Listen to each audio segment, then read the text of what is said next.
Anda kembali bersama kami di Kompas Petang, saudara. Yang juga jadi sorotan di Kompas Petang, sidang perdana kasus pelanggaran kekarantinaan kesehatan dengan terdakwa Rizik Syihab yang digelar hari ini secara virtual.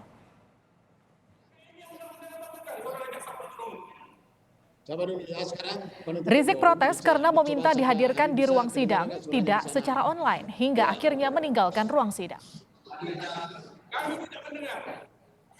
Assalamualaikum, Habib Rizik. Hak terdakwa untuk hadir di ruang sidang. Tidak ada ketentuan undang-undang yang membolehkan. Biarkan sidang online. Sidang sempat terkendala gangguan audio. Ada permintaan dari pengacara Rizik Syihab agar terdakwa dihadirkan di ruang sidang. Sempat terjadi perdebatan dalam persidangan. Rizik juga meminta agar dirinya dihadirkan di ruang sidang Pengadilan Negeri Jakarta Timur. Rizik menyebut protokol kesehatan bisa diterapkan dengan dirinya hadir di ruang sidang.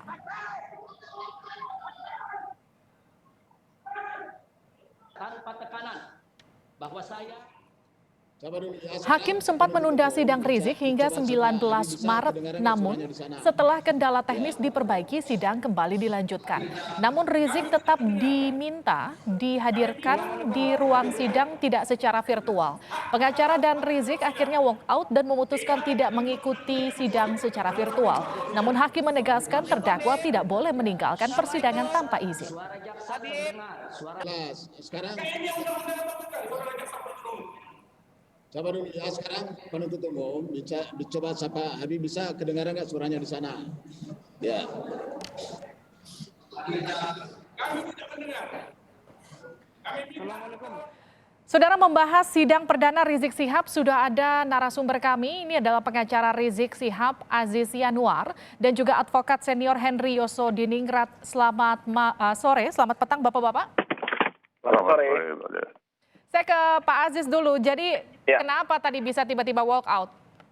Ya, kalau yang pertama saya klarifikasi tadi berita dari Kompas yang pertama bahwa kalau sidang yang pertama tadi untuk kasus kerumunan Megamendung, kasus kerumunan Petamburan, dan juga kasus kerumunan yang melibatkan 5 orang, Kiai Haji Ahmad Sobri Lubis dan kawan-kawan itu, bukan kemudian tadi bahasanya ditunda tanggal 19, kemudian habis itu lanjutkan lagi tadi, bukan. Jadi itu ditunda sampai tanggal 19, itu majelis hakim dan perkara dengan register yang berbeda. Oke. Jadi ada 3 kasus ya, kasusnya ada berbeda 3 ya. kasus soal Oke. khusus Habib Rizik ya.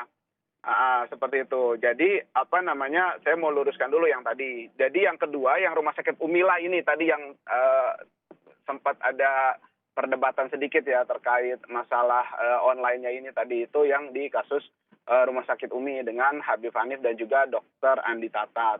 Di mana Dr. Andi Tatat tetap ada persidangan, hanya Habib Rizik dan Habib Hanif yang tadi walk out karena memang permintaannya tidak dikabulkan dengan langsung penetapan di saat sidang tadi. Demikian Mbak Liviana.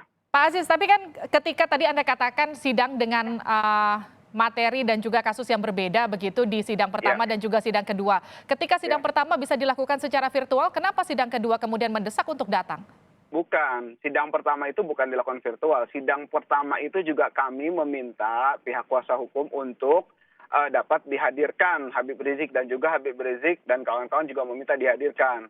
Atas permintaan itu beserta juga penjelasan serta argumen serta juga permohonan yang memang sudah kami lampirkan dan kami mohonkan pada hari kemarin ya. Kemarin kita sampaikan, ada tanda terimanya juga. Nah, itu sama hakim dipertimbangkan. Kemudian sidang dinyatakan ditunda.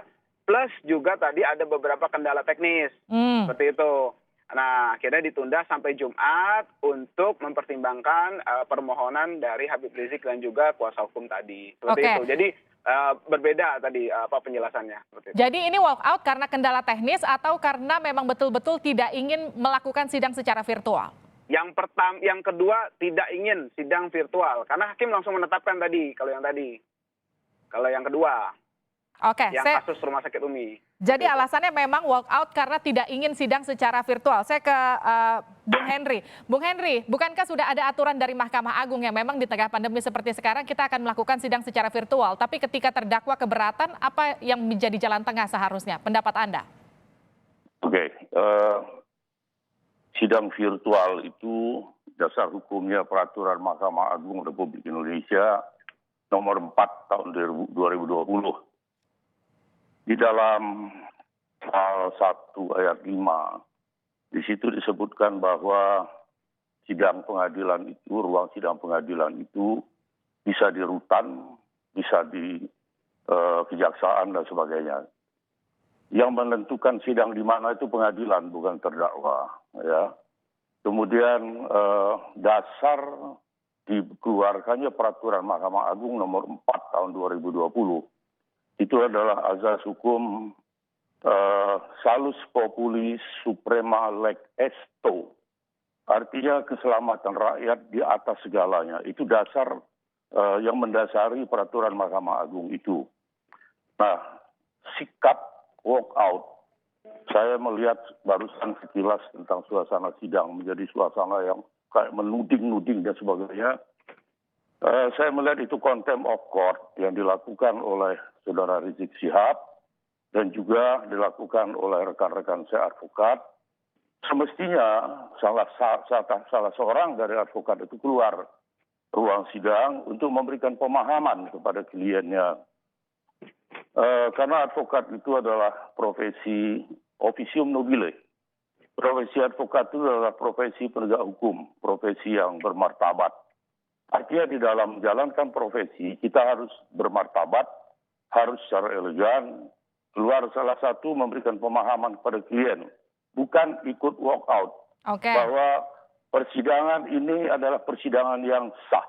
Tempat sidang ini sama dengan ruang sidang di pengadilan negeri berdasarkan peraturan Mahkamah Agung nomor 4 tahun 2020 di pasal 1 ayat 54. Di situ menyebutkan bahwa definisi atau ruang sidang itu apa. Antara lain disebutkan di rutan atau di kejaksaan. Nah, itu kan termasuk rutan Barreskrim Polri. Artinya itu sah. Setiap tindakan yang tidak menghormati peradilan itu merupakan contempt of court. Oke, Pak Aziz, salah kaprah Anda. Seharusnya Anda menengahi, bukan mendukung klien Anda untuk walk out. Tanggapan Anda, tapi nanti usai jeda di Kompas Petang.